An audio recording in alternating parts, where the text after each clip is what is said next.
What's up, Tiger fans? Tonight, we have a great show for you. And that's right. Tonight, we give you our thoughts on Clemson's win over conference foe Syracuse, and we give our grade for each Clemson position group. That's right, and we're going to give you our picks against the spread for Week 4, big weekend, Separation Saturday, as my dad likes to say. And then we're going to give you a final segment where we're going to talk about Clemson versus Charlotte. Let's load the buses, Tiger fans. We are live.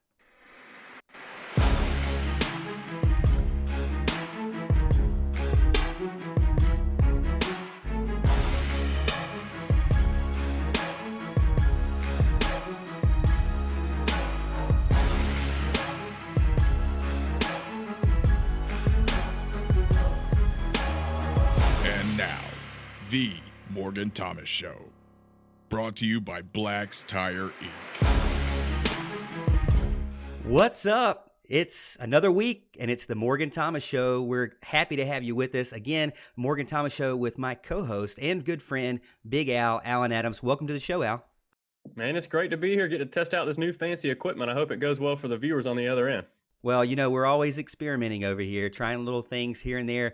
Alan got himself a new microphone. I hope you guys enjoy it. Let us know in the comments how you feel about the mic, if it's working for you, if it's too loud, too soft. I'll make some adjustments on the fly as I go. But I'm excited to be back. Excited because the Tigers are now 3-0. Rolling through their 3 opponents so far in September, and looking forward to what they can do this Saturday.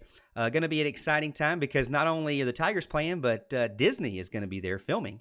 I know you guys have heard about that, but we are live on Facebook, YouTube, and on the Roar. So come join us by any means, wherever you may be watching. Welcome to the show. We hope you enjoy it tonight. We're going to talk all things Clemson football from the previous week and the week coming forward, and then also give you some of our picks against the spread that we, right now, Al, did you know that I'm 63%. I had a bad week, but you're like 69%, 67%, something like that. We are killing it against the spread.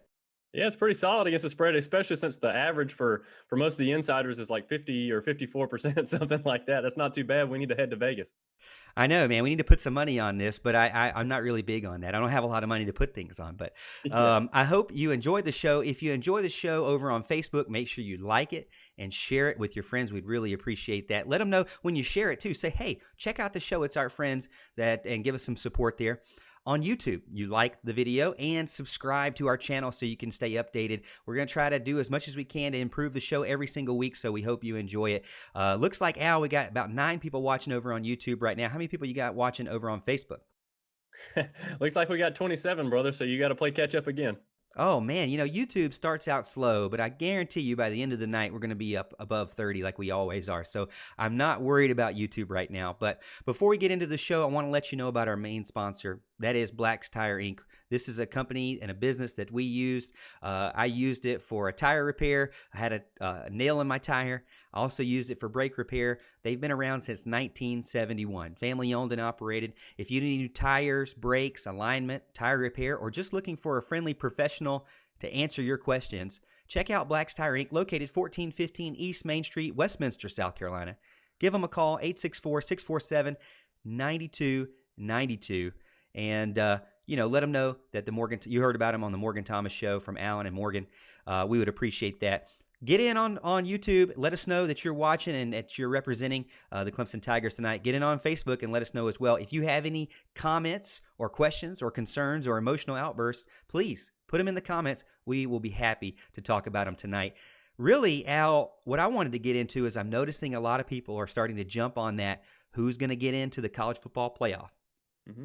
And it's only 3 weeks into it. I know it seems like it's early, but a lot of people are getting eager to know who is going to be in the college football playoffs and who do we think are going to be in the college football playoffs. Well, I wanted to go ahead and go through it with you as well. First thing is, I think I'll go ahead and give you my layup. All right. It's Clemson. I'm going to say the Clemson Tigers. Obviously, we've talked about it all offseason. Their first couple of games were going to be their most difficult. They seem to steamroll those first couple of opponents, stopping them in many different ways on defense, but also putting up points, even though a lot of people are kind of griping about how the offense is doing, but they're still winning by over 2 or 3 touchdowns every single game. Well, really over 3 touchdowns every single game, right? So Obviously, they're successful. Maybe have some kinks to work out. But I've got Clemson as my go ahead and pin them in. I feel like they're going to do well for the rest of the year and going to roll through the ACC. I don't see Virginia is really their biggest obstacle in the ACC. I don't see them doing anything against Clemson in the ACC championship game if they were to make it.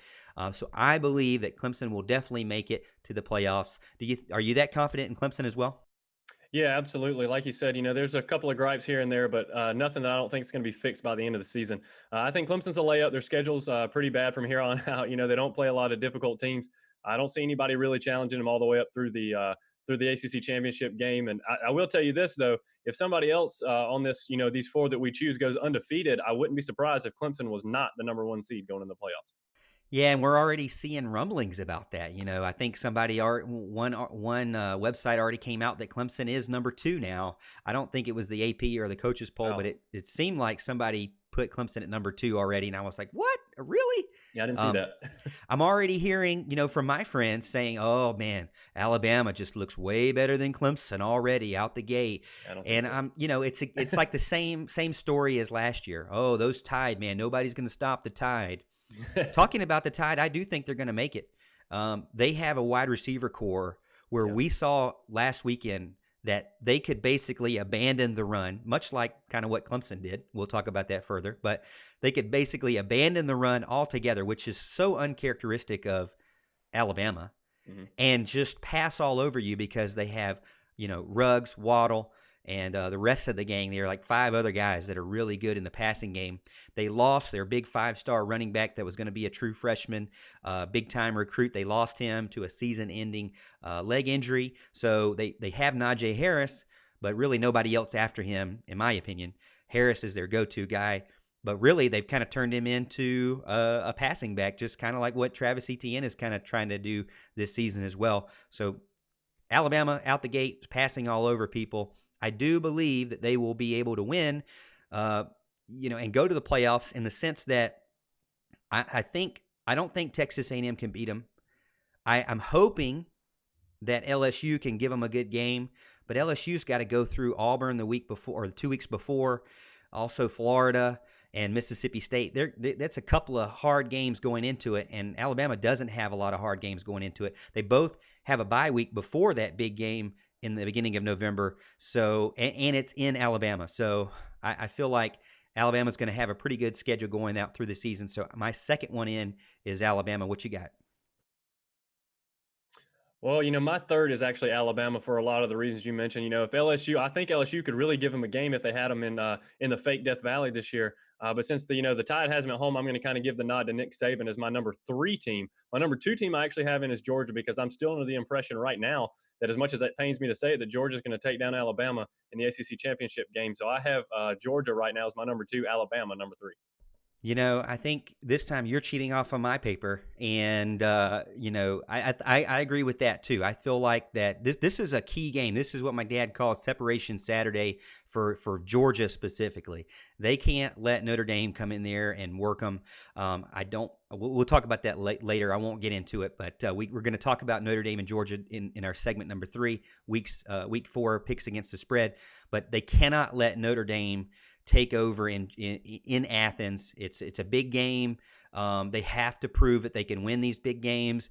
This is a lot of talk because on Twitter, what did they say back in the playoffs? Oh, here's Clemson, just rolling over them. We deserve to be number 4. We deserve to be in the playoff. Well, guess what they then turned around and did against Texas. So Georgia can't afford to do that. They have to go in and win this game. So I've got Georgia as well. My last one, I'm still throwing this up. Let me know in the comments over on YouTube and Facebook what you think, but I'm still throwing this one up between Oklahoma and Ohio State. Ohio State's problem is their schedule, they have a lot to prove with their schedule. Michigan doesn't look like that strong of a team right now. Penn State doesn't look like as strong of a team. Ohio State doesn't have that, trophy quarterback, that Heisman Trophy candidate that's going to bring them popularity with the voters. So I feel like that Oklahoma, with the sense they're going to have to play Texas probably once or twice, but and also Kansas State and TCU. I think that Oklahoma has a good chance of getting back in, especially considering they have a Heisman Trophy. We know how it is at the early onset of the year.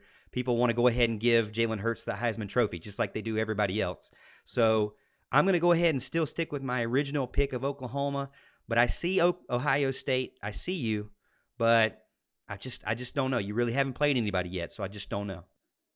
Yeah, Ohio State looked pretty good. I actually have Ohio State at number 4. They look pretty good against a decent Cincinnati team. They blew them out at home, actually. I wanted to prove themselves a little more, but right now, it looks like one of their hardest games is Michigan. And I think Michigan is incredibly overrated, as they have been for several years now, in my opinion. But the other big games they have are at home. So I'm taking Ohio State to kind of be that 4th team in. I will tell you this, you have the toss-up between Ohio State and Oklahoma.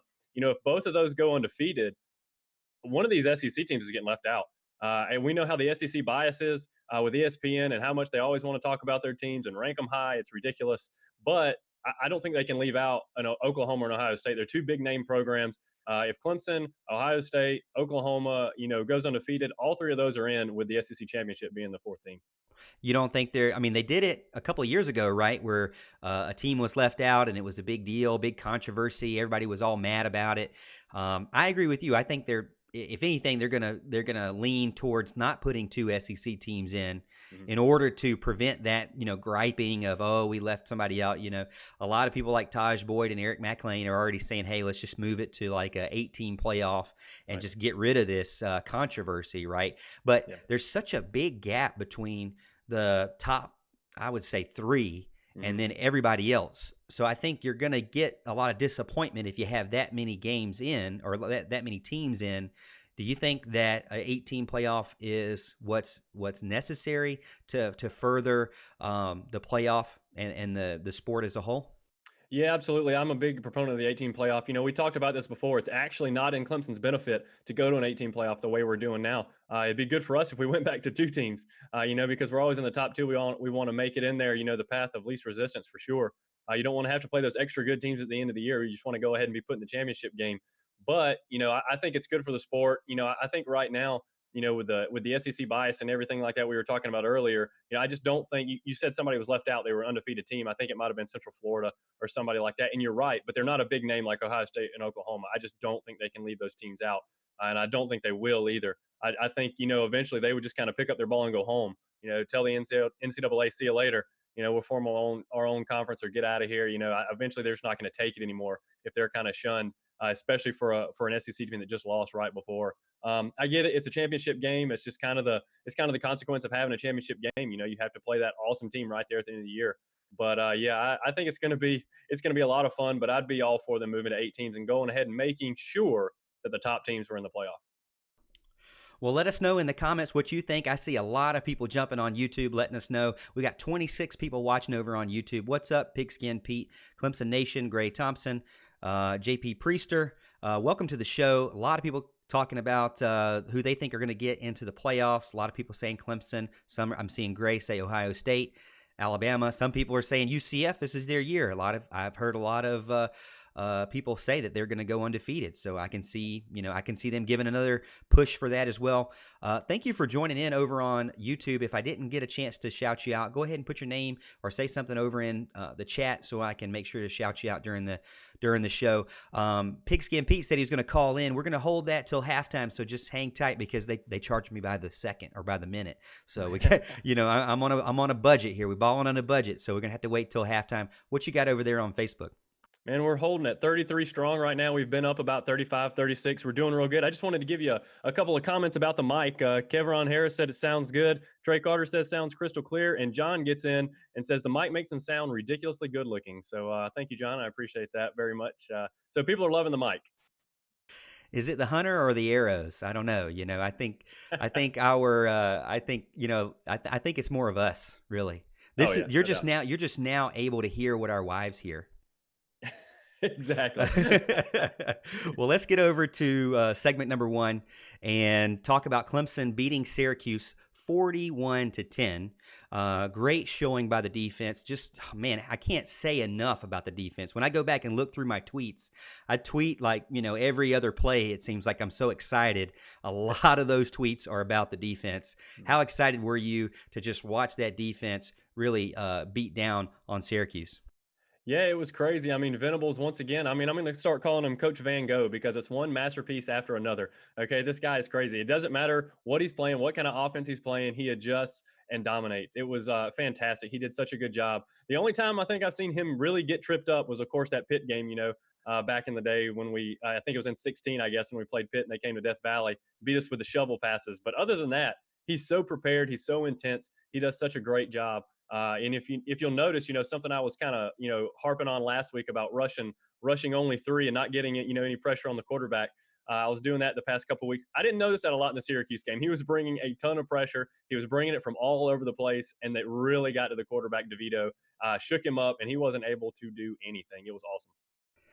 Yeah, I really enjoy what Brent Venables is doing with the 3-3-5 defense. I for whatever reason I had 41-6 or 41-10 in on the title. My bad there. I know they didn't score a touchdown. It was 2 field goals. I know we stopped them like 17 times in the red zone on the goal line. So I don't know what I was thinking there. Maybe I think what I got mixed up is last week's game or something. I don't know. Apologies for that. It's live. I can't go back. But I did edit it on the fly there for you, Al. So apologize for that. But yeah, I agree with everything that you're saying about the Clemson, defense and how much pressure Brent Venables is putting on.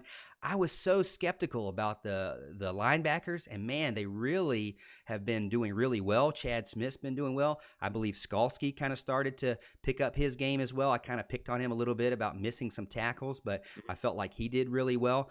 They stopped Mo Neal. They shut him down. I said, what's one key? They need to shut down Mo Neal and Tristan Jackson, right? Mo Neal was shut down. They only had the longest run for Syracuse was 7 yards. Okay, Clemson averaged 7.6 yards. So Clemson was doing better than their longest run of the other team. Tristan Jackson obviously did really well, or didn't do really well. Two catches for 16 yards. Tommy DeVito had a QBR of 5.2. Yeah. I mean, just all over the place, right? Just really, really bad. But the defense did really well. Now let's get into this real quick. Okay. I'm seeing a lot of fans disappointed with the offense.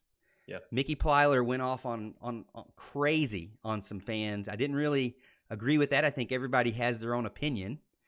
And I do feel like there's something missing with the offense, but there's a balance because they're winning by so many points, and they've got so many touchdowns a game, and you're talking 8 touchdowns or something, 5 touchdowns or 5 touchdowns this game, 3 touchdowns last game.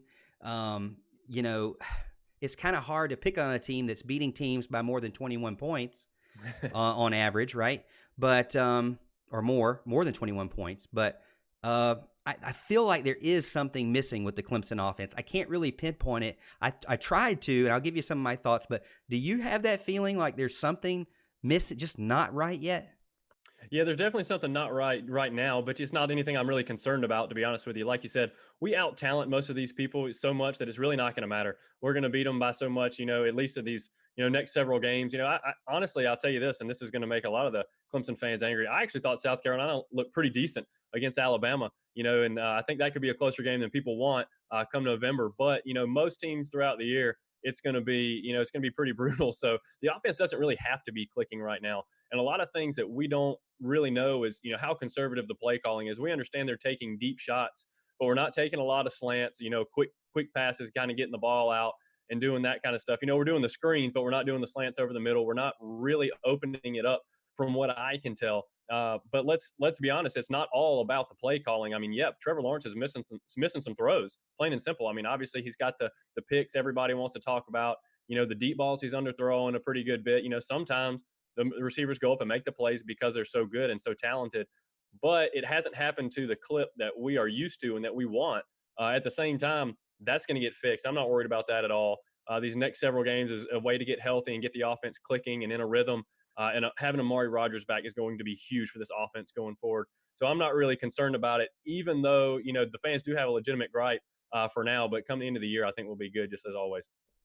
I think Anthony in the chat over on YouTube is saying that how has Clemson done over the past 3 games of the previous 3 years. And I think Kelly Gramlich put out something, I think it was over the past 5 years, that this is typical the way Clemson performs. Kind of slow starting out, kind of coming into its own, learning what it can do, what its strengths are. I mean, you got a key player gone in Hunter Renfrow, right? We can't say that enough. Third and Renfrow is gone. So the guy you're relying on for third down is gone.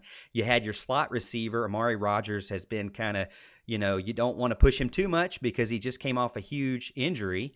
But look at him. I mean, just destroyed and outran everybody on one play. So his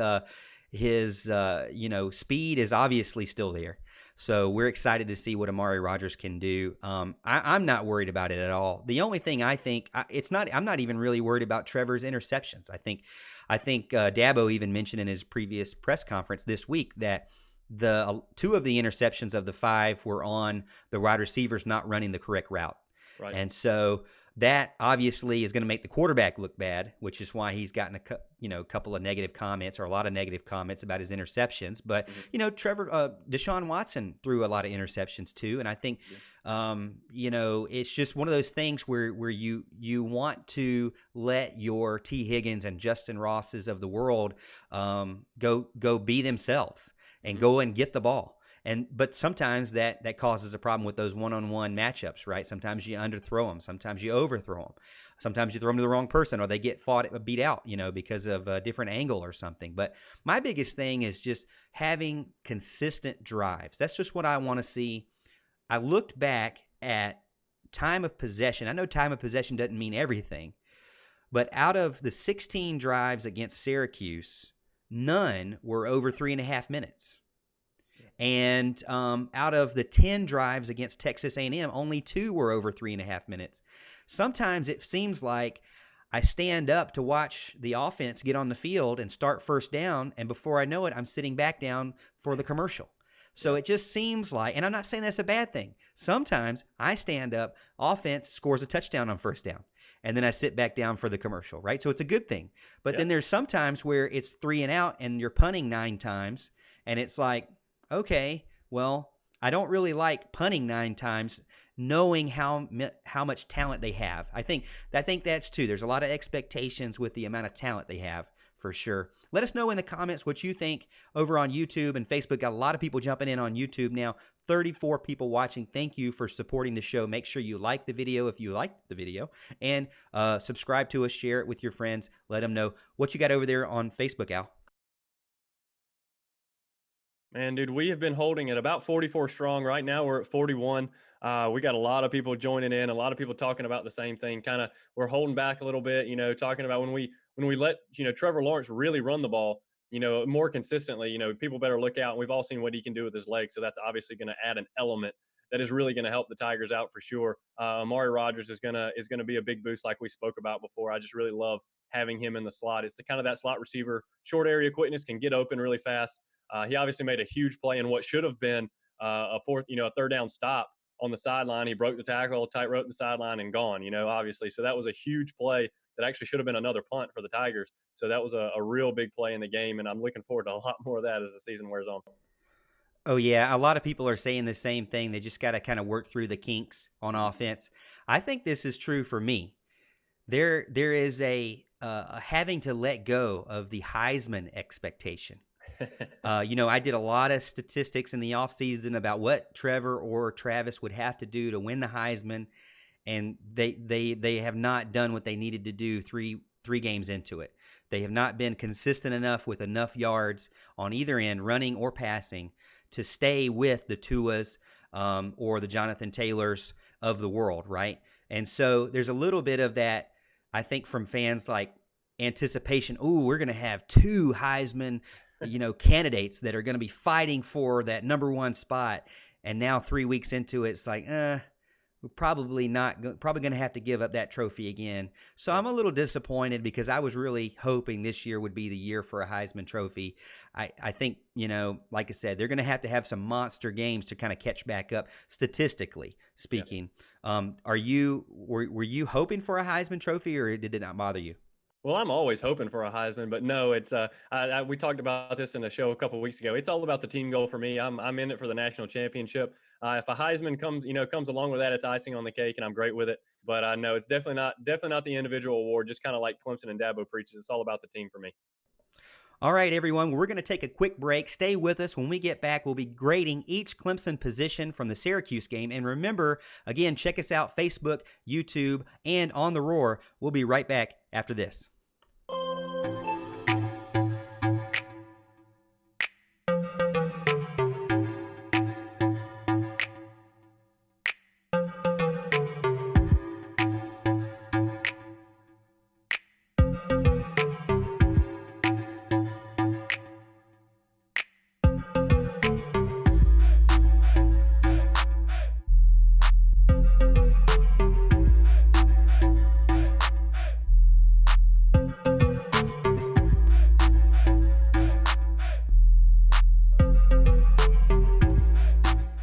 All right, we are back. I told you it wouldn't be long. Thank you for jumping back in. The Morgan Thomas Show again with my co-host, Big Al, Alan Adams. Let's jump into our Clemson position-by-position grades for Syracuse. As I've talked about before, I'm a lenient grader, and Alan's more of the tough grader. He's the teacher you don't want if you really need that GPA boost. I am the teacher you do want, so just kind of putting that disclaimer out there. Give us your grades on each position as well as we go through them. We'd love to give you a shout-out while we go through them.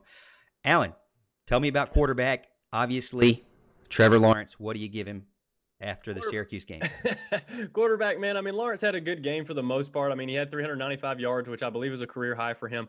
Did he look great doing it? Not really. I mean, we talked about the couple interceptions that he had. And again, one of his biggest plays, as a matter of fact, of the night was, of course, Amari Rogers when he threw a short pass that should have been stopped for, a third down and punt. But he took it, 87 yards or something like that, I think it was. I mean, it was a long run. Obviously, those all count on the stat sheet, and we'll take them every time. But it wasn't the greatest game for him, for sure. So the country better be really afraid of what kind of points we're going to score when this kid gets it going, and he will get it going. But for this game, I gave him a B-. See, you're always doing these B minuses. That's right. I just want to give you a round B. All right, so I'm giving him a B coming out of the Syracuse game. Still, throwing some interceptions, doesn't look good on the stat sheet, but I think true Clemson fans know there's a little more to that than just him making mistakes. Some, just trying to throw it out of bounds and doesn't get it out of bounds. Some, the wide receivers don't go the right route. So I'm not really worried about Trevor, as I said before. But again, a career high, 395 yards. I feel like Trevor would have thrown for more than that. But again, last year, if he got that high, they just take him out of the game. So that's typically what Dabo Swinney would do. But again, 3 passing touchdowns, 1 rushing touchdown. You can't really... any team in the nation would want that. So let's not beat Trevor up too much about the interceptions. We know they're going to work out the kinks. What do you got for running back? Running back. Well, heck, Syracuse did a really good job, actually, of keeping the running backs in check. I mean, we expected, Etienne to kind of explode for some yardage. And after what we've seen from Lynn J. Dixon, we expected the same thing.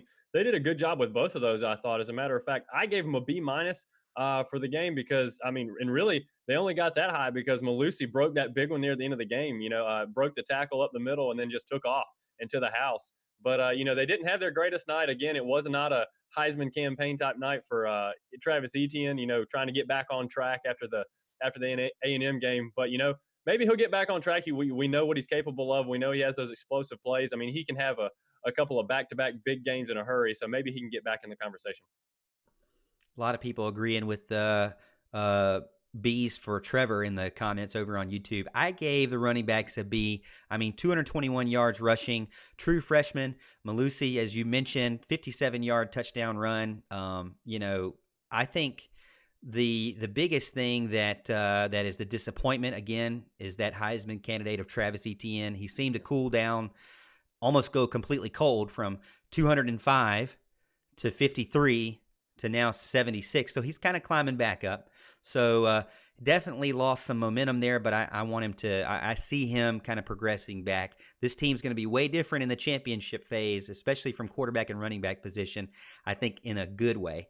What do you think about the wide receiver position? Wide receivers, I gave him an A. I mean, you can't expect a lot more. I mean, obviously, the national championship game last year may have been an A plus, but unless you repeat that performance, I mean, they did about as good as they could do. They did a great job making plays. Higgins was open all night, had a lot of yardage. Ross had a big play. We talked about Amari Rogers kind of tight roping the sideline, 87-yard touchdown.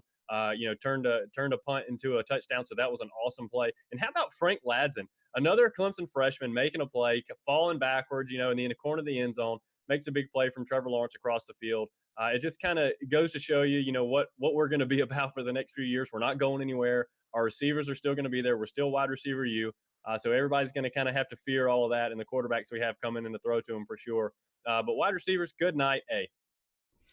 Yeah, I gave wide receivers an A as well.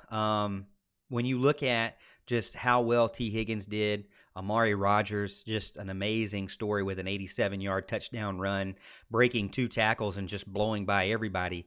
Not to mention that I believe the touchdown, Amari Rogers had a touchdown before that where it was a pump fake to Ross, and Ross sold it really well. Right. And it was back of the end zone to Amari Rogers, which I thought, this is great. This is exactly what Travis needs.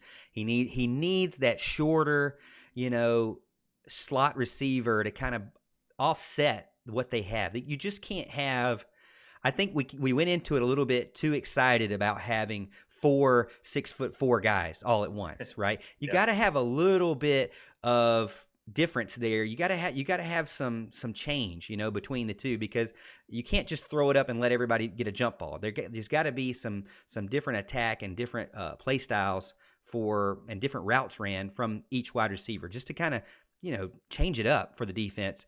For tight ends, I really had to go back and rewatch the game and the highlights twice because didn't see much. They didn't have any receptions. I went ahead and gave them a B because on every big running play, it looked like every tight end that I noticed, from Chalk to Price, locked up the guy that they needed to lock up, especially on the Trevor Lawrence touchdown in the red zone. So I gave him a B only because I really didn't see him in the passing game, but we kind of expected that. Yeah, absolutely. It's kind of the same old, same old. I gave them a B minus. I thought they did a pretty good job in pass protection, but overall they were kind of non-existent in the passing game, as they have been. Davis Allen did a pretty good job. He had a catch. Again, good job protecting Trevor Lawrence, and they were a penalty away. From kind of getting their highest grade of the season for me. They had Trevor had the pump fake and to Chalk over the middle for the touchdown. They got brought back. I can't remember why that one got brought back. Probably a hold or something. But he hit Chalk over the middle in the end zone for 6, and of course it got brought back. And I was going to grade them an A just for that, just to kind of show they were there and that they were going to be a force. But I really think Davis Allen is going to be a much better player as the season progresses. I think he's going to get a lot more touches, and he's going to be a big asset to this team for sure. But a B minus, not a bad day for the tight ends. I know that. I think that was Gage Cervenka. I want to say he got a holding call, and I remember being like, come on, Gage. PlayStation gave you a 99 overall. What are you doing holding? At the beginning of the season, they gave him that. I'm like, what? Okay. But offensive line, talking about the offensive line now, Trevor Lawrence only hurried 3 times and no sacks given up and over 600 yards gained. I gave the big boys an A on the offensive line because can't really ask for more than that. Yeah, I gave them an A minus. Like we talked about, they didn't really open up the holes that we're kind of used to. I mean, we're expecting Travis Etienne to run wild on these guys and Lin J as well, and that just didn't happen. Syracuse may have sold out to stop that, and that's fine. But it kind of it takes a little shine off the armor there, anyways. But again, they didn't allow any sacks, and they kept 2 of the best defensive ends in the conference at bay all night long. So I gave them an A minus. Really solid job by the offensive line. All right, let's take a break for a second. Not a hard break, but let's take a look over at YouTube and Facebook real quick before we get into the defensive side of the ball. Got a lot of people talking over here. Got 36 people watching live over on YouTube. Thank you for joining. Tiger Nation's just jumping all over it. He's already ready to talk about the defense with Isaiah Simmons. We'll get to Isaiah Simmons. I promised you that. How can you not get to Isaiah Simmons? I also talked about Higgins last week, talking about he got a Hunter Renfrow catch, and that's what they need. They need those types of clutch catches, and T really has become that guy who has been there right when Trevor needed him the most.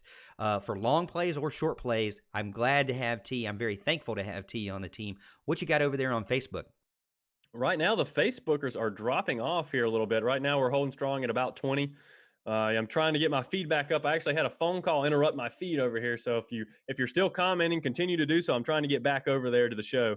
But yeah, they've been doing good over here. We've actually got, let's see, a couple of people getting in here, but they're talking about trusting the coaching staff and enjoying the ride. We kind of preach that all season. I'm sure we'll continue to do so as we talk. That came from Drew. And Kurt, I told you earlier, said, when we start running Trevor, the pass is going to open up. That's going to be a big deal. I mean, once they have the threat of him running on a consistent basis to the outside and those safeties start to creep up, the wide receivers should be wide open. I think you'll see that more as the season goes along.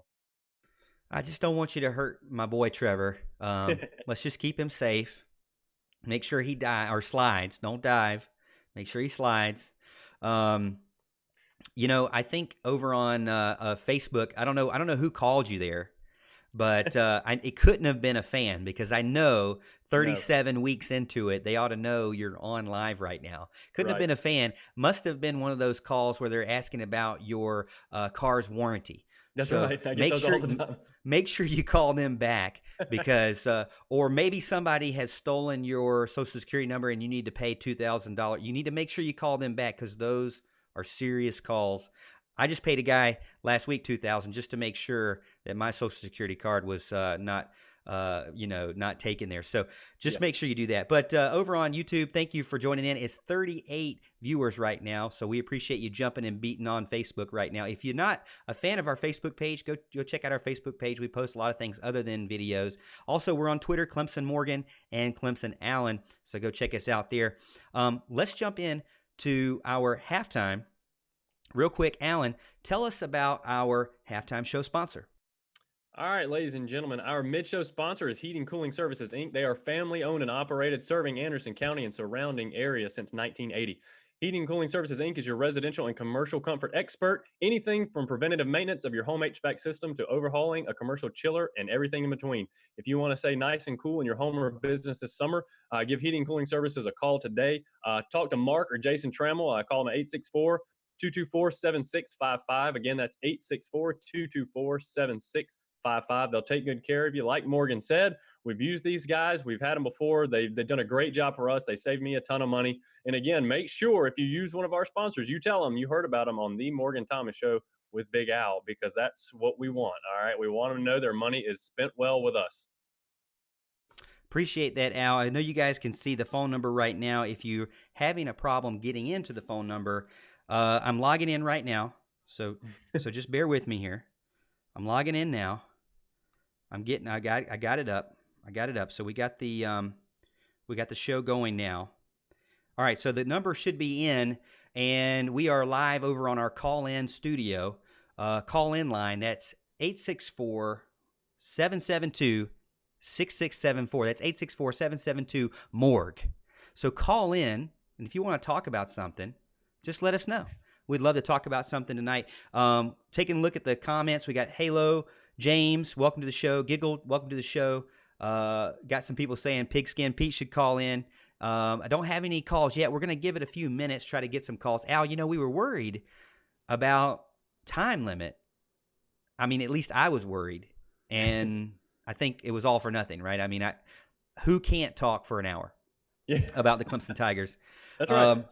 But yeah, just let us know. Go jump in, 864-772-6674. Let's take a look at the comments. You got anything over on Facebook? We got 38 people over on YouTube right now watching. If we don't get anybody call in after a minute or two, we're going to jump on over to our third topic of the night. We'll take a break and go to our third topic of the night. Yeah, I actually don't. I have about 24 holding strong over here on YouTube. I'm getting some likes and some shares kind of popping up and some smiley faces and hearts and that kind of thing. I'm not seeing a lot more new comments. I'm not sure if it's because I got kicked off and they're not loading properly now that I've gone back into the feed. I'm not sure if that's the case or not. But so if you're still listening, throw a comment down in the comments down there so I can kind of make sure you're still with me and I'm still seeing everybody's. All right. If not, if I don't answer you, if you ask a question, it's probably because I can't see it, all right? Same thing with Facebook and YouTube. A lot of people are reminding us to talk about the like button. That's very important for engagement, so make sure you like our video over on Facebook if you're watching there, or over on YouTube. Like it. And if you really like the show, you can subscribe to the show. We'll have, if you missed anything tonight, Tonight I'm going to go through and cut everything up so you'll have the clips from the show so you can watch little pieces of the show if you missed anything from the live show. So make sure you do that. Again, Tiger Nation is reminding people, please hit the like button. We'd appreciate it. I'm not seeing anybody in the calls. Like I said, I kind of hold on to the call because it's like per minute charges, so I have to be very careful, But we're working on a way around that. We're working on that. But I appreciate the support from everybody. A lot of people talking about on YouTube, Michael Dukes. We kind of went through an evaluation on him a few weeks ago. I think before the season started, Al. And Michael Dukes, I like what I'm seeing from him. He's a very shifty guy. He even got in on some special teams work. I think that, there was another guy I put in on the defense. Oh, Landon Zanders, man. That guy came out. We'll talk about him a little bit further. I saw him get on a bunch of good tackles. I was really excited to see Landon Zanders. I do think that Michael Dukes is going to be very special. He's the type of guy, his skill set for me, if they can when the coaching staff trusts him, he'll be on special teams. That's my thought. Yeah, no, I totally agree with that. You can kind of tell he's built for special teams the way he likes to lay the wood. I mean, he absolutely blistered one of these guys at the last game. I mean, he's got the Troy Polamalu hair going on. Okay, it's big hair everywhere. It's kind of fun to watch. It's fun to see, and I mean, he just goes after you. He wants to tackle you. He doesn't want to just tackle you. He wants to punish you. Really, and that's a lot of people talked about him coming out of high school. He was kind of a lower 3-star, a shorter guy. A lot of people, weren't really happy about his take. And I'm really intrigued by this guy. I think he's got a lot of fight to him, and I think he's going to be just the kind of player Dabo Swinney and company loves. Pete says he's trying to call in, but not having any luck. I don't know, brother. What we're going to do, since it's been about 5 minutes, we've been waiting. What we'll do, I'll keep the call-in line going. We'll try to get you towards the end of the show. How about that? If you jump in, we'll stop between our third and fourth segment if you jump in, and we'll take the call. All right, so I can kind of see if it'll give me an alert here. But, Alan, let's take a short break. And we'll be back with our third segment of the night, which is our Week 4 picks against the spread. You'll want to tune into that because Al's at 67% and I'm at 63%. So we'll try to make you some money over in Vegas. But we'll be back right after this.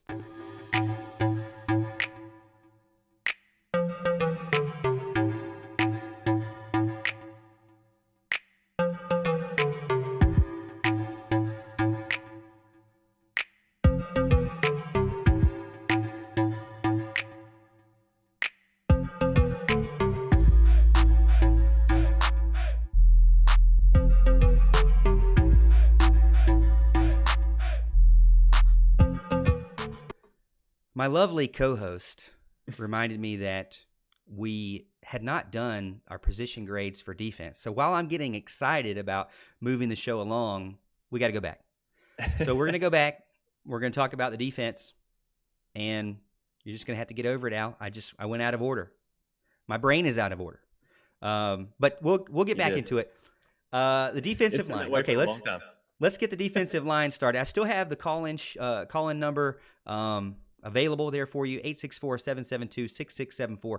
Give us a call and get in, and we got the line open. So if you can get in, I know Pete said he was trying but couldn't get in, but let's get over to the defensive position grades. I'm going to start us off with the defensive line. Man, I love that defensive line now. I'm just loving them more and more every week I see them. Tyler Davis, KJ Henry, Xavier Thomas, all registered a sack, 15 yards rushing allowed. Okay, that comes also with 8 sacks, but and negative 42 yards for DeVito. But, man, that defensive line to not allow any touchdowns in the red zone and on the goal line, and also to have only 15 yards rushing, effectively stopping Mo Neal, I'm giving them an A. Yeah, I don't think I'm going to be in trouble for being a stringent teacher when we grade the defense today. And it's funny because Scott kind of took the words out of my mouth on defense. He said number 13 on defense was a beast, and he's exactly right. Tyler Davis looked really good. Again, he caused a lot of problems. He's anchoring the line in the middle. He's doing a great job. Thomas, Rudolph, and Henry all had good games at end. Did good things for sure. I'm looking forward to seeing a lot more of those guys in the future. Rudolph, we've been hearing a lot about him over the summer, and he's got a high motor, a little less on the measurables type thing, but he finally got loose, and hopefully he's able to do that a little bit more the rest of the year. But I gave the defensive line an A+.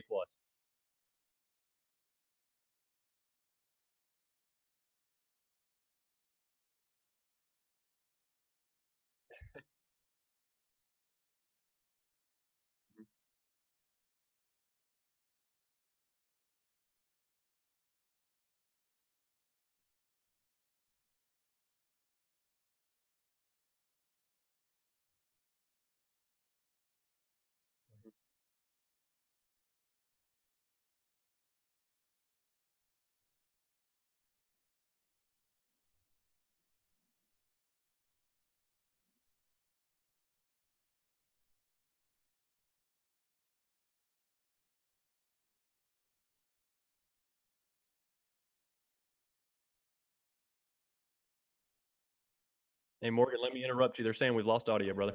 Okay, we lost audio. All right, so I'm back. Well, we were talking about the linebacker core, and I'm excited to hear about what you have to say with the linebacker core if you gave the defensive line core an A+. Isaiah Simmons, Chad Smith, and James Skalski all 1, 2, 3 as far as tackle leaders. And Isaiah Simmons obviously is really good when Tommy DeVito tried to roll out for that goal line and get into the end zone. Even though he kind of took a bad angle, he was able to stretch out because he's so tall and because he has that large wingspan. Kind of grabbed onto his foot there, stopped him. Skalski turned around and stopped him right there on that 1 yard line. Simmons tripped him up and Skalski stopped him. I felt like Skalski had his best game of the year so far. Didn't really have much negative as far as on my end. And then again, Chad Smith is just so consistent. I even saw where they let Mike Jones have a couple more snaps than usual towards after halftime. So excited to see what they're going to do in the linebacking core. Didn't really see much from Jake Venables, but I gave the linebacking core an A overall. Yeah, I got to tell you, if Isaiah Simmons isn't watching the show, what is he doing? Okay. It's like nothing we do is good enough for this kid. Okay. I mean, we gush about him every week. I haven't seen him join the show. I want to see his name pop up because this kid is unbelievable. I feel like a bad person if I don't give the linebackers an A+ every week simply because Isaiah Simmons is on, the linebacking core. It's insane. This kid, his athleticism, his length is crazy. He made a ton of huge plays. Like you said, he had the shoestring tackle against DeVito there near the goal line and ended up getting the goal line stand there. He was all over the field. I actually gave them an A. As you know, I'm very critical. I mean, an A is pretty solid, but I know Chad Smith, I definitely missed a wide open sack coming from the blind side. He kind of whiffed on a sack. I want to say Skalski kind of had one of those as well, but I'm sure Smith did. But again, Mike Jones got in early. I was glad to see him in there. I really like that kid's upside and athleticism as well. But overall, great day for the linebacking unit for sure. So I gave them an A. You said he whiffed, but isn't that the one where he whiffed and like the wind from the whiff still sacked him? I don't even remember, to be honest with you. I don't remember, but it's like, come on, he should have absolutely planted him and maybe even caused a fumble there for sure. But he's been very consistent. I've been really proud of him lately. YouTube is definitely saying he did whiff, but the wind from the whiff tripped up DeVito and got the sack anyway. So good job, Chad Smith's whiff. We're going to have to get you a jersey number because of that performance there. Appreciate everybody giving us a shout out for the audio too. That was user error. So, we got, 2 user errors. We're not counting user errors tonight. All right. And I know Pigskin Pete, I'm sorry, man. He's saying he's calling in a bunch of times, but can't get in. We're going to try towards after the last segment to try to get calls towards the end. Okay. But I've got up next is the cornerbacks, Mario Goodrich. Now check this play out. Mario Goodrich in the red zone. It's a rollout to the right. He gets annihilated by the wide receiver, falls down on his butt. And DeVito thinks, oh, this guy's wide open now. Well, he jumps up so fast and immediately gets the interception right after a Trevor Lawrence interception. So I got to give Goodrich credit there for, I think he did it on purpose. I think he fell down. I think he got pancaked on purpose so that he could just quickly jump up and take an interception. So I thought that was kind of the funny play of the night, the hilarious play of the night. But again, with cornerbacks, not a lot of cornerbacks getting tested very much there. Tristan Jackson was a non-factor who I felt like they needed to stop, and they did stop. So along with the goal line stands and along with stopping their number 1 wide receiver from the previous game, I'm going to give them an A as well. Yeah, I gave them an A also. I was really conflicted coming up with this grade because the ridiculous pressure that Venables was getting on these quarterback, they didn't really have time to throw. They didn't really have to cover very long, but the opportunities they did get, they did well. Like you said, Mario Goodrich, obviously his plan from all along, baiting him into the interception by falling down on the ground. It was a beautiful play, excellent strategy. He was able to come up with the big pick after Lawrence's interception. Huge play in the game. I was very proud of Mario and the way he stepped in for Darion Kendrick after he was having back spasms, I believe. So I gave them an A. They did a great job. And going into the safeties, man, this secondary is just nasty. I know everybody's talking about it in chat right now, just how nasty this secondary is. Nolan Turner, wow, what a story, man. This guy should get a Heisman Trophy. Just his story alone is awesome. It'd be a great ESPN special. I think they already kind of did that, but more from Dabo Swinney's point of view. But Nolan Turner, man, a big broken up pass, 2 solo tackles. Tanner Muse being very consistent this year. Kayvon Wallace, I'm excited to see. And then, like I said earlier, Landon Zanders gets in and gets 3 solo tackles himself towards the end of the game. And he looked like he was ready to just knock somebody's block off. We talked about him in the off season before the game. Or before the season, we talked about him being a big-time hitter, kind of like a Troy Polamalu. Well, he's definitely got the hair, and it's exciting to see that secondary. Man, I got to give that secondary an A. This defense is just out of this world, way better than I think anybody anticipated. You lose 7 starters, and a lot of them first-round draft picks, and you completely change your defensive scheme from a 4-3 to a 3-3-5, and sometimes a 3-2-6, and in my opinion, better. At least better as far as the personnel you have. It's a great change for Brent Venables. Just talks about how versatile he is. He's not a one scheme guy. He's not only can have a big stack defensive line. He can do again, more with less, and he's doing great. And I won't even say less as a disrespectful thing. I'm saying less as these guys didn't come in, we knowing that they're going to be top NFL draft picks. And he is just making them look so great as a unit, as a whole, not just one person as a star, but as a whole, this defense looks amazing. Yeah, they do. The safeties did a great job that night. I mean, they, got beat once or twice deep. No big deal. They weren't able to capitalize on it, but they just did too well overall to grade them anything but an A. They had a great night. Nolan Turner, like you said, is really becoming a leader for the defense.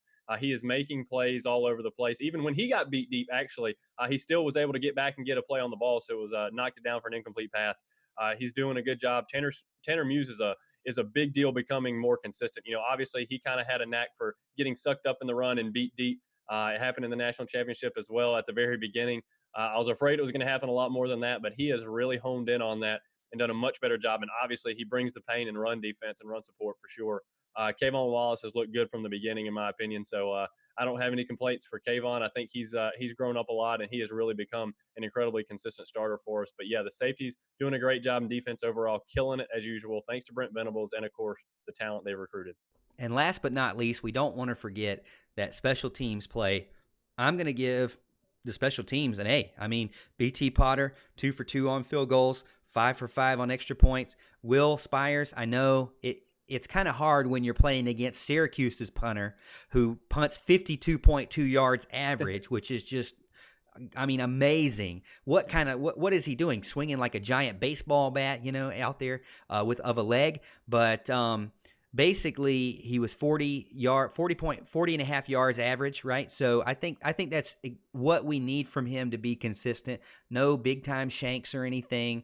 I feel like I wanted Aiden Swanson to come in and kind of take that role, but it seems like Will has kind of calmed down from his shanking and just being very consistent. So, hey, I'm going to give no misses and no shanks. I'm going to give his special teams an A there.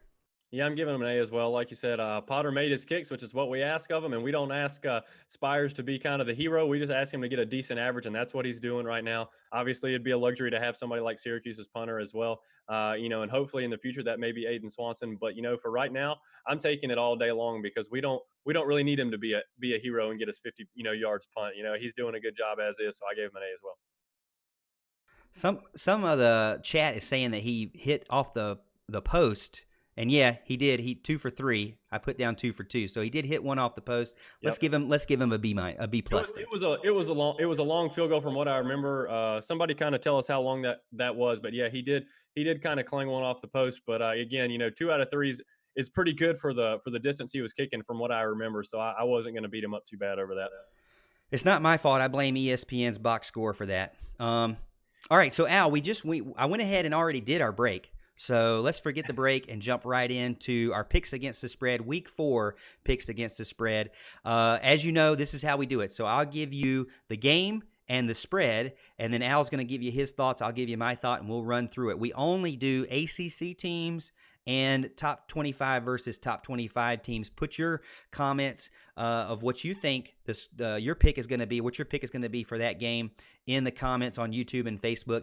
Al, right now, you are 61-27 overall against the spread. I got 69% for that. I was saying 67. I missed 2 points for you there.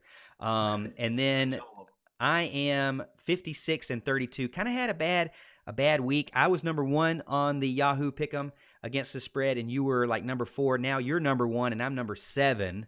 And I know Jason is just jumping all over me right now in the chat. But we're still above 60%, both of us. You're almost at 70, so we're doing pretty well. I think you should listen to Al, because I told you Al knew what he was talking about, and he tries to pretend like he doesn't. But let's get started, Al, with the ACC games, and then we'll finish it up with the against the spread game, or the top 25 games. Boston College at Rutgers. I got it as it's currently off. What you got there? Yeah, I got Boston College, a bounce back for the Eagles after they completely embarrassed themselves and the conference, in an awful home loss against Kansas. They kind of ended up getting blown out there at the end. It was just not a good night for Boston College. I'm saying they're going to bounce back. Give me Boston College minus the 7. Boston College, I'm going to say they bounce back as well. I have no idea what to say after that blowout. Kansas blowing them out at home after coming out and just laying a dud against Coastal Carolina. I completely picked Boston College. I don't know what you did, but I'm hoping that Boston College can rebound from that. I was thinking FSU was the eyesore of the conference, and then Boston College said hold my beer on that game and just said, look, we can do worse than FSU tonight. And I don't know what was going on. I mean, you got a better quarterback, you got a better running back, and then you get destroyed at home. It's just crazy for me. I call it a fluke. I'm going with Boston College at Rutgers, actually. So next game is Western Michigan at Syracuse. I got Syracuse minus 6. Who do you got there? I actually took Syracuse, and honestly, I have no reason to pick Syracuse here. Okay, Western Michigan has scored some points this year, and Syracuse has not looked good. Obviously, they got drubbed by Maryland and then by Clemson.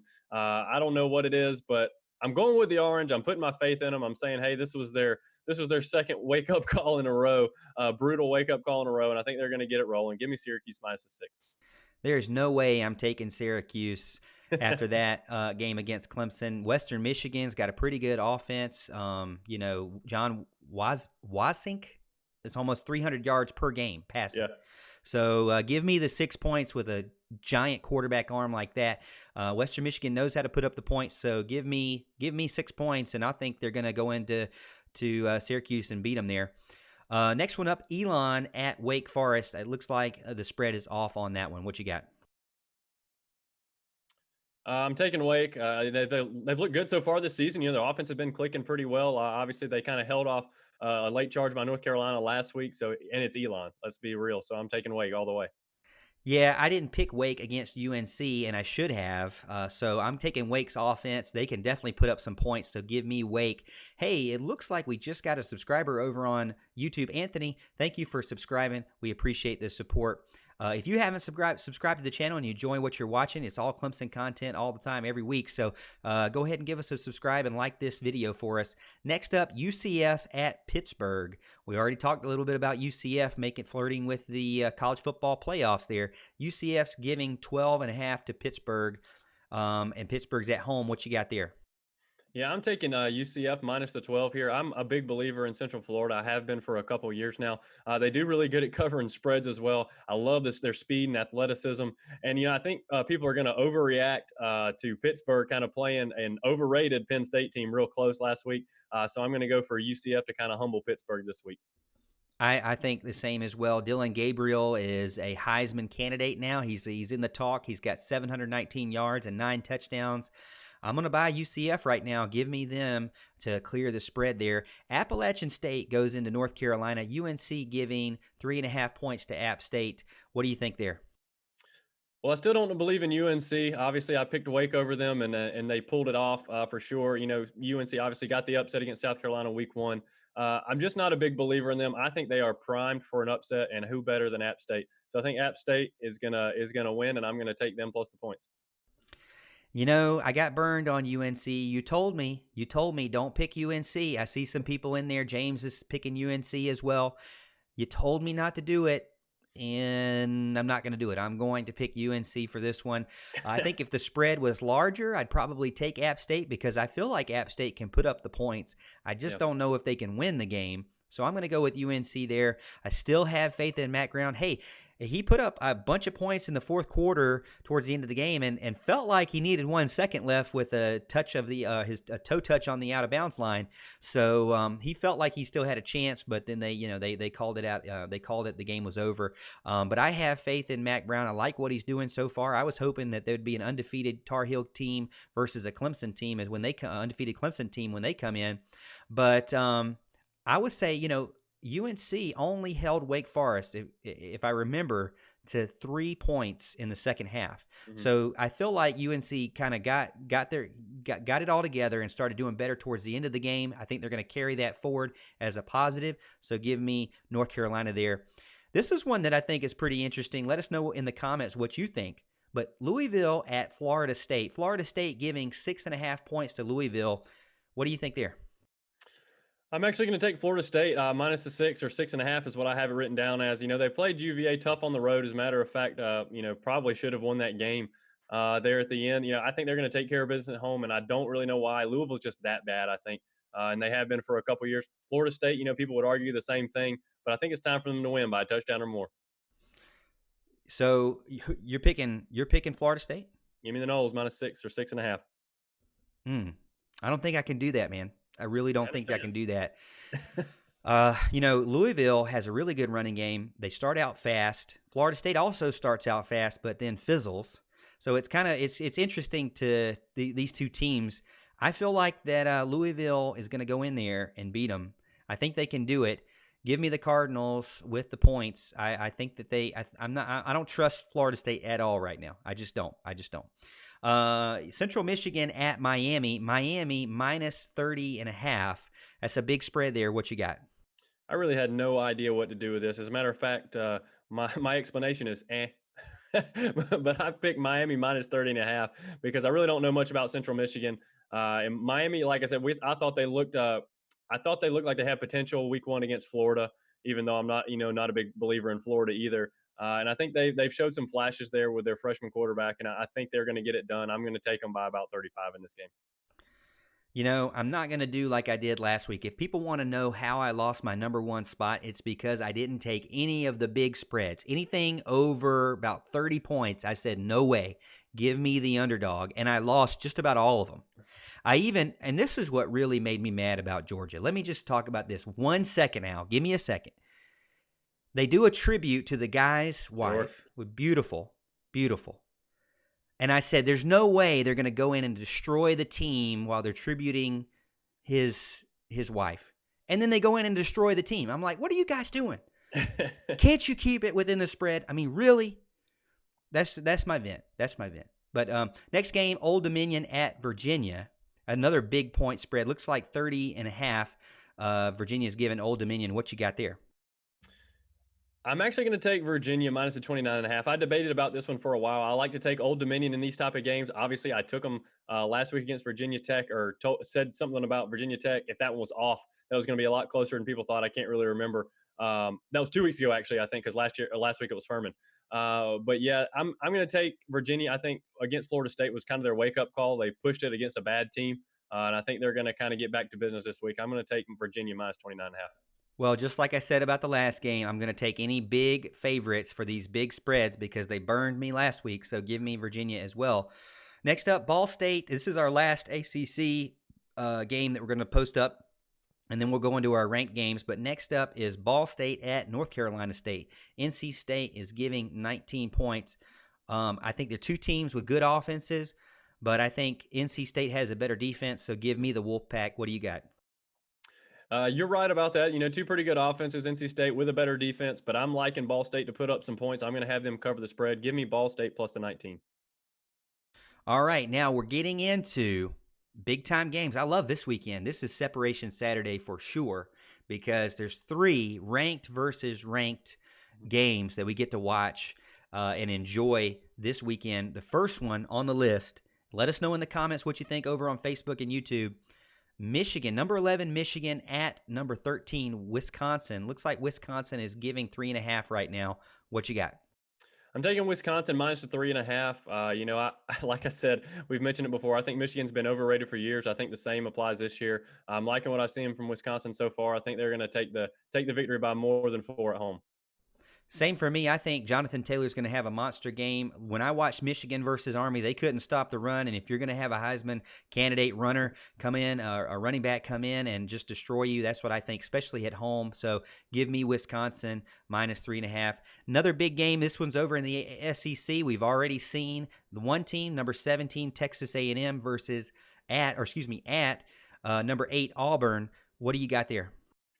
I'm actually taking Texas A&M. You said it was at Auburn, or is it at Texas A&M?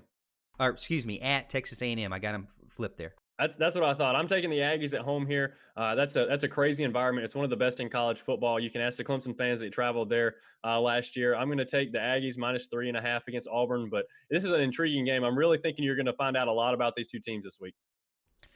I'm going to take Texas A&M as well. Bo Nix, when I watched that Auburn-Oregon game, they basically took the ball away from him and said, we're just going to run the ball. Oregon couldn't stop the run, and it actually worked out for him. And then at the very end of the game, they let him pass the ball again. And he ended up getting a jump ball that the wide receiver won the jump ball and scored the touchdown to win the game. It was kind of a fluke, to be honest, because Bo Nix basically had been taken out of the game for the entire game.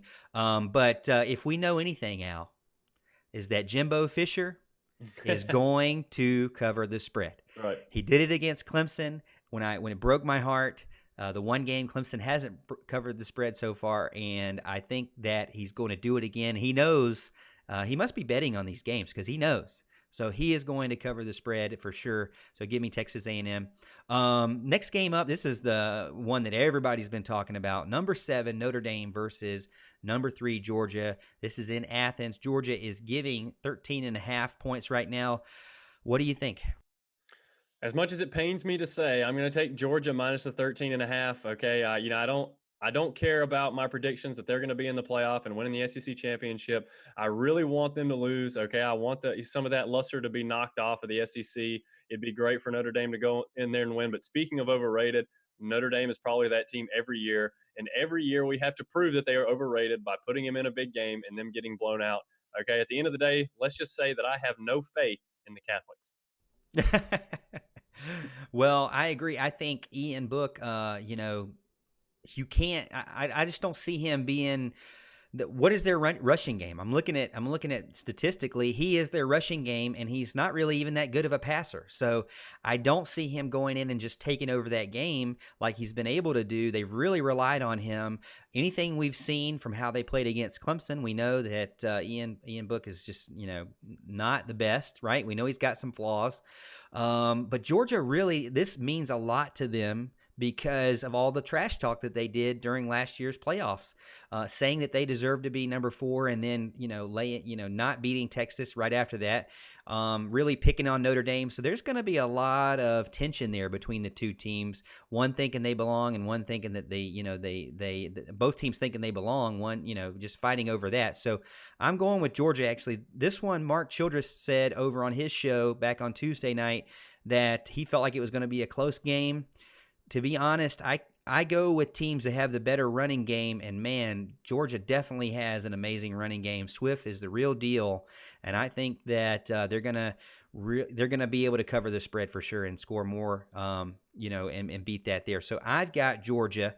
Let us know what you think. A lot of people are saying over in YouTube, we got 34 people watching on YouTube that they're picking UGA. A lot of people picking Texas A&M. People are picking Wisconsin. They agree Michigan's a joke. Florida State's a joke. Miami is a joke. A lot of people talking about, the other teams in the other conferences there. So, Al, what you got over on Facebook right now? We got 35 strong on YouTube. Man, I tell you what, YouTube is showing us up right now. At Facebook, I got about 17. Scott and David are getting in with their picks. They're kind of matching us pick for pick. They're doing a good job. We're disagreeing a little bit over on my end, but that's okay. I mean, that's what it's all about, right? But yeah, they've been really, really good about getting in with their picks for sure. But I think Scott, let's see, Scott took the Bulldogs. David took Notre Dame. David took Auburn. Scott took Texas A&M. So there's a little disagreement going on right here, but somebody's going to make some money, some's not. All right, well, we're going to take a quick 15-second break. Stay with us, and we'll get back. We will give you a preview and prediction of Clemson's night game against Charlotte. Yeah, that is a non-conference night game against the 49ers. Remember to check us out, The Morgan Thomas Show, Facebook, YouTube, and The Roar. We'll be back right after this.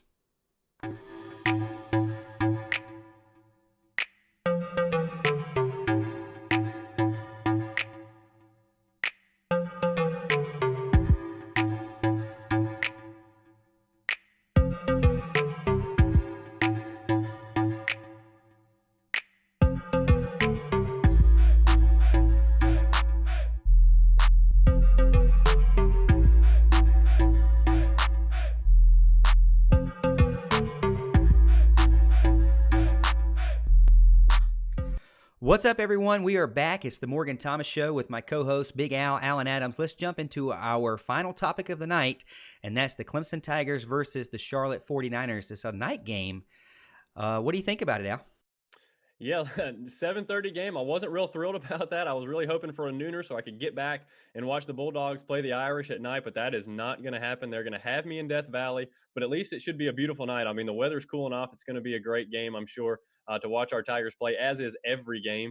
And of course, you got the movie filming at halftime, so that'll be kind of cool as well to be a part of that. The story about Ray and everything, so that'll be good.